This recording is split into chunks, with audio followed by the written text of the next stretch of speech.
Now student, let us see the new AM classification schemes as per ASTM 42, F42 and ISO TC 261.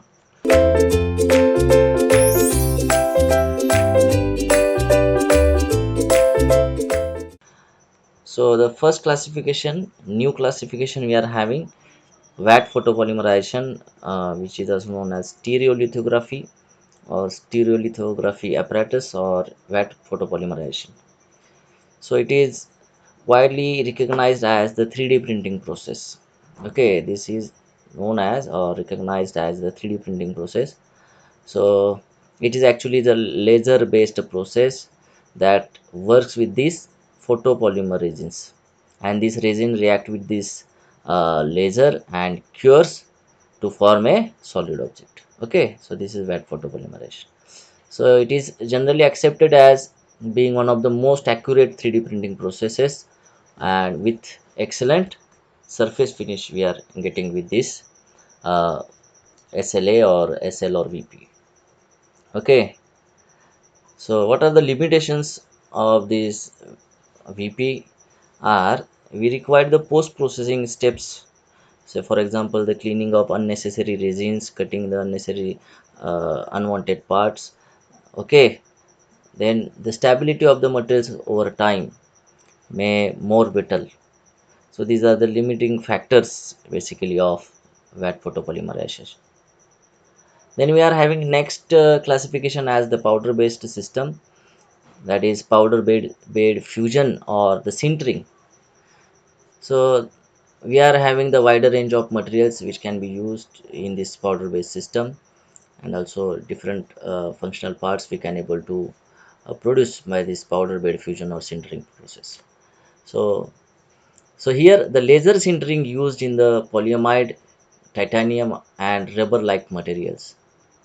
The laser fuses the powder while the rest as a loose powder.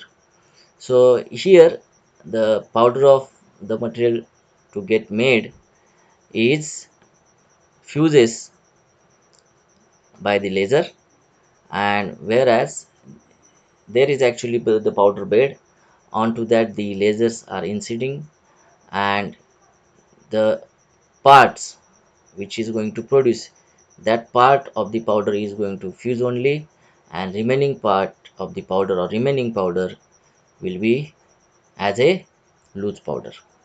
Okay, so after one layer, a new layer of fresh powder is sprayed over the surface by a roller.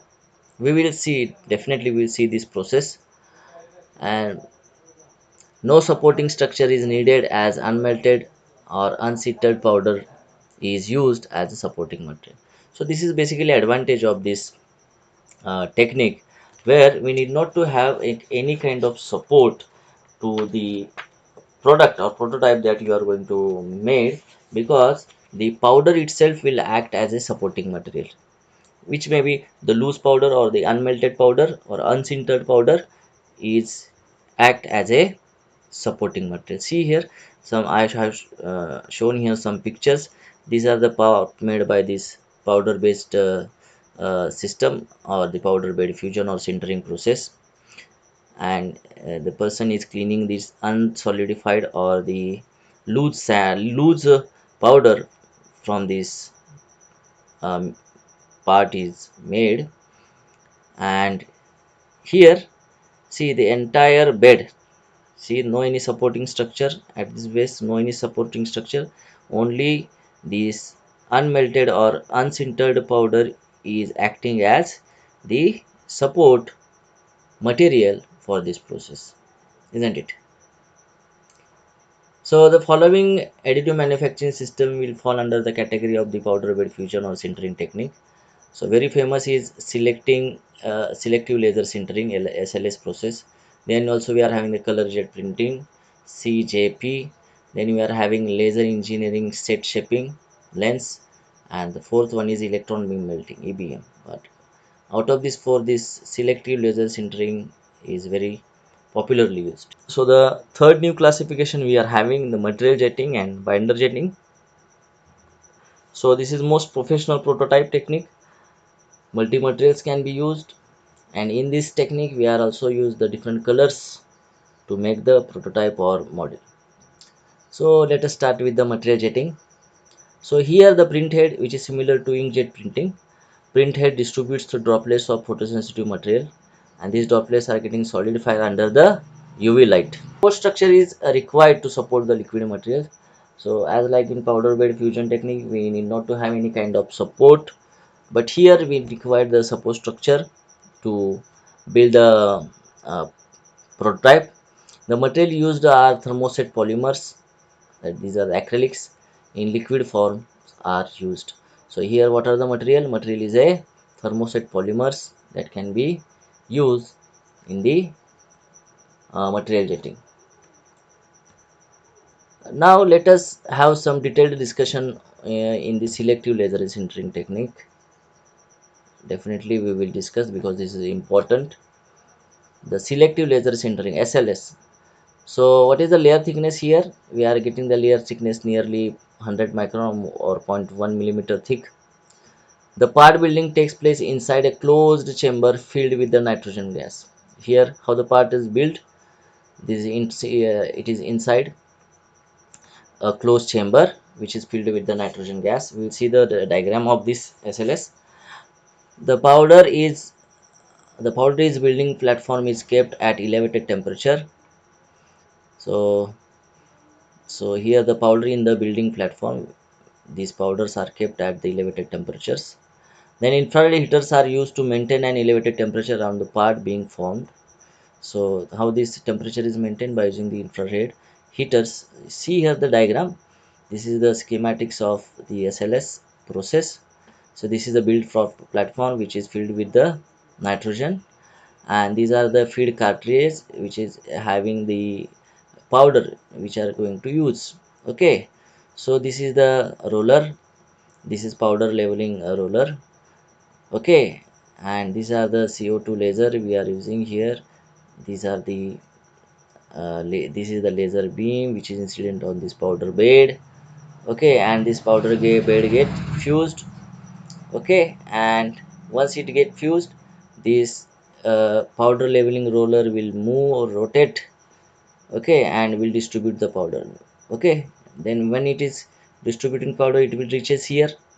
So again the process will carry out, and by how much layer it is the part is made, the build platform will go down, take it down, and another layer of the powder will be melt or fused to along with the previously made layer. So it's layer by layer approach once again. So after again this powder bed is fused by this laser, the roller will again move from roll from here to here. Again it will supply the powder. These two are the powder cartridge, actually feed cartridge. Okay, so once again the process can be continued till the entire uh, the depth of the product is achieved. Okay, so this is the SLS. See here, a focused CO2 laser beam is moved on the bed in such a way that it thermally fuses the material to form the slice cross section. Surrounding powder remains loose and serves supporting. As we discussed that in this powder bed fusion, we need not to have any kind of support system, as the unsolidified or unfused powder is acting as a supporting uh, structure for this part. Okay, so see this is the part. The picture shows the part made up of this technology, SLS. What are the advantage of SLS? So it is a self-supporting, no additional support required. The part possesses high strength and stiffness. The will have a good chemical resistance. This is the fastest additive manufacturing process. The disadvantage is that SLS printed parts have surface porosity which can be sealed by applying sealant such as cyanoacrylate. So the only thing is that the surface is having the porous uh, characteristic, but that can be sealed by the applying sealant such as the cyanoacrylate.